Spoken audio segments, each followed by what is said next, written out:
Hey everyone, Heather Hartwick Gladden here with another Zentangle Quickie, and I thought I would do this right on the heels of the last Tangle Time session that I did, and that I would recap one of the tangles that we did, because it was a little bit challenging, and this way you don't have to. Well, when I get the live class up, if I get that up, this way you don't have to wade through all of that. And just the other reason for having these quickie videos is just that, so that way it's just quick. You can get what you need, and then go have fun with the tangle.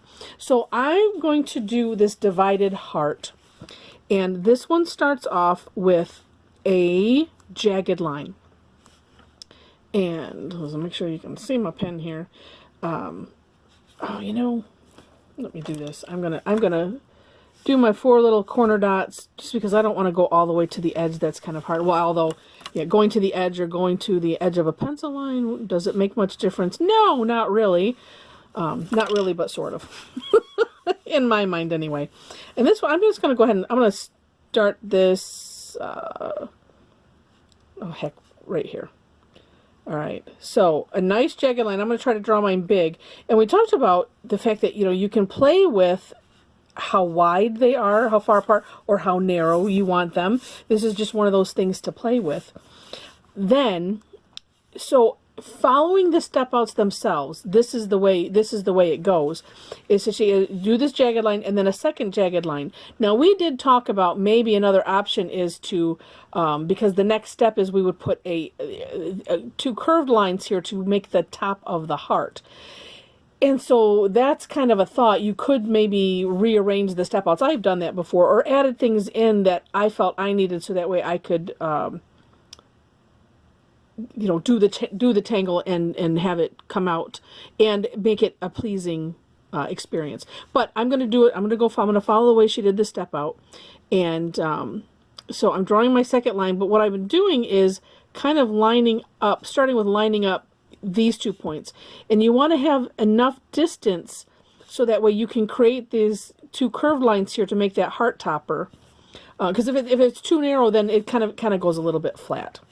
So doing that heart topper, I'm going to do this full one right here. So I'm going to try to envision where's about midway, because that's how high I want that curved line to go.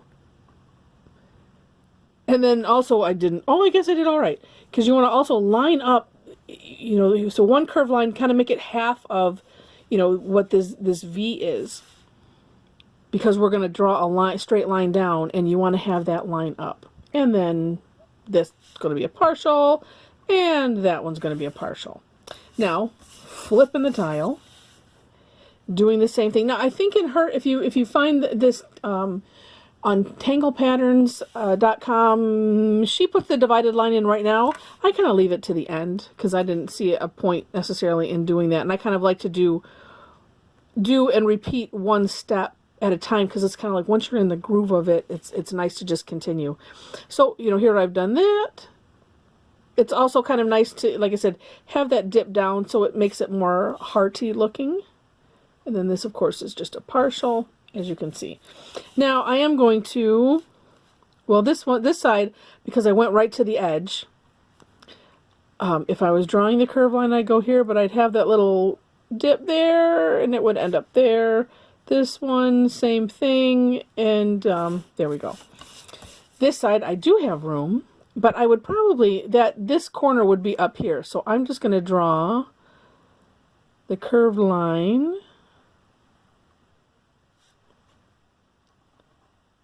And another one, like that. And so what's kind of neat about this tangle, as I mentioned, her next step is to divide all of these hearts. It's called a heart divided. And I'm going to go ahead and do that. You don't have to. This is why I mention that. So if you want to decorate, because the next part is really just decorating the hearts however you want to. And so you could just leave them open. And I'm going to do the 2 different ways that she shades it on the step out. I'll do one row and then the second row. So the first way was coloring in, and You know what? Take back. I'm gonna do that one on this row just because I had to have this thought. Because I have this really cool, pink gel pen, and I feel like coloring that in pink because Valentine's Day is coming up and everything. So coloring this in. One of the neat things, as you know, or maybe you don't know, because maybe you're new to Zentangle, and I should not assume.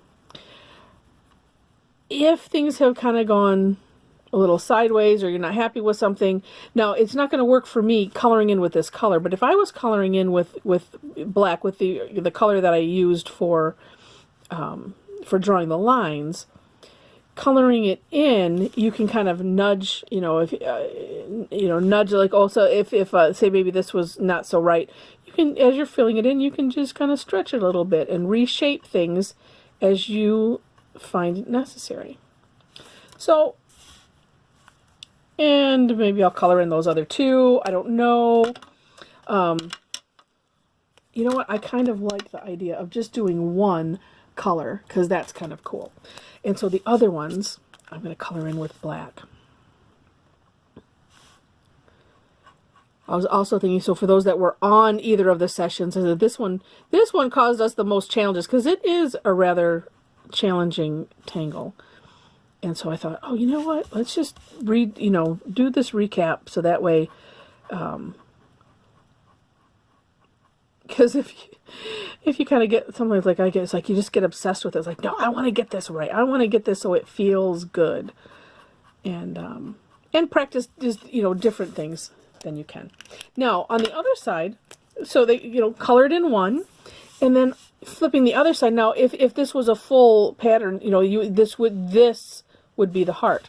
But so then what she did was we just draw in straight lines, and coming from that center line that you've drawn, and then what ends up happening is that center line just disappears. Actually, you can kind of see that that's a heart, not that it stops. It helps as I'm drawing these lines, it's almost bringing it out. It's kind of funny. And when you're drawing these lines, it's always good to try to keep them straight. And for whatever reason, I like this distance. I mean, there might be a distance that you like, but it's good to try to keep it consistent. Something else, and for my fellow death grip friends, that we hold the pen like it's gonna jump off of our fingers. Sometimes, and because I didn't start doing it this way, I'm not going to continue. So two ways you can draw these straight lines. One is kind of like I'm doing. I mean, I'm not pushing really hard, but I'm making it a deliberate stroke. But another thing that you can do is just have it be really light and have it bounce kind of over the paper, and that creates some little bits of gap, and sometimes it makes it a little bit wiggly, and that is just kind of neat. So now on this other side, the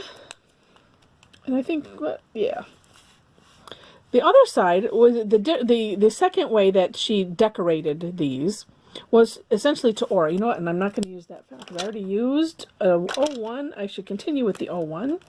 And actually, that will make it a little easier. Sometimes if your pen tip is too thick and you're needing to do delicate stuff, it just makes it more difficult. So the second way that she decorated it was to aura. So I'm going to aura this, and to aura is essentially like outlining. And I'm just being super careful. And she did too, depending on the size of yours. You could do, more. I saw some beautiful patterns where they just auraed it once, and it just looked really gorgeous. This is one of those places also, kind of like coloring in, where you can kind of add to the character or kind of de-emphasize. Like, what's difficult about this tangle is you have essentially these V's, and then you're trying to make it look like a heart. Well, it's kind of hard because you have this edge, and then if you're careful, it just like these ends just end up looking kind of weird. So one way to kind of make up for it is to just do a nice shaped aura like that. And then, you know, you just kind of don't see the rest of it.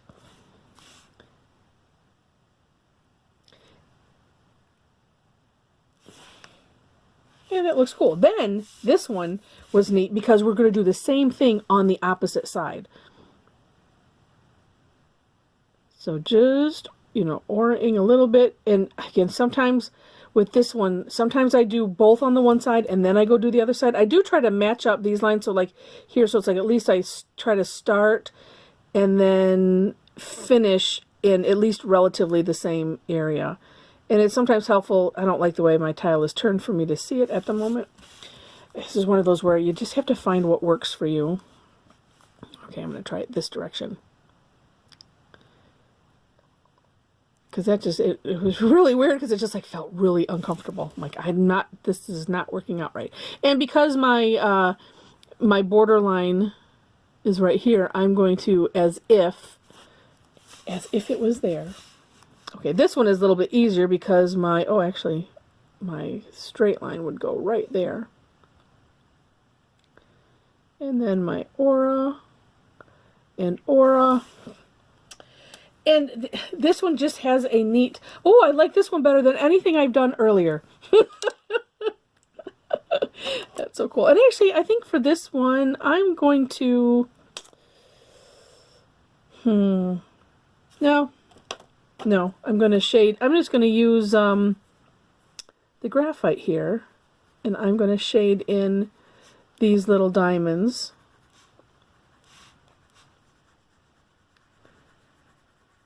I don't know if I want to add any color to that because it's kind of, it has kind of a neat look just like that.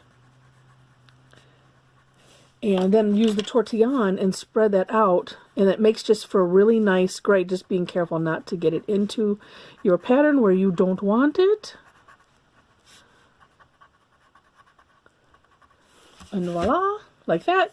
This one, you couldn't take some graphite down. Actually, I'm just using, well, actually, there we go. I'm taking some from the top. Oh, I didn't do the bottom quite. And using what's left on my tortillon and shading down the middle of those. Sometimes I do this and then I'll add graphite if need be. Sometimes if you just want a little bit of graphite, just what's left on the tortillon is helpful. And, oh gosh, as you can see, that just makes them, you know, kind of rounded so that way, you know, they look like they're, I don't know what you would call it. Oh, I missed that right there.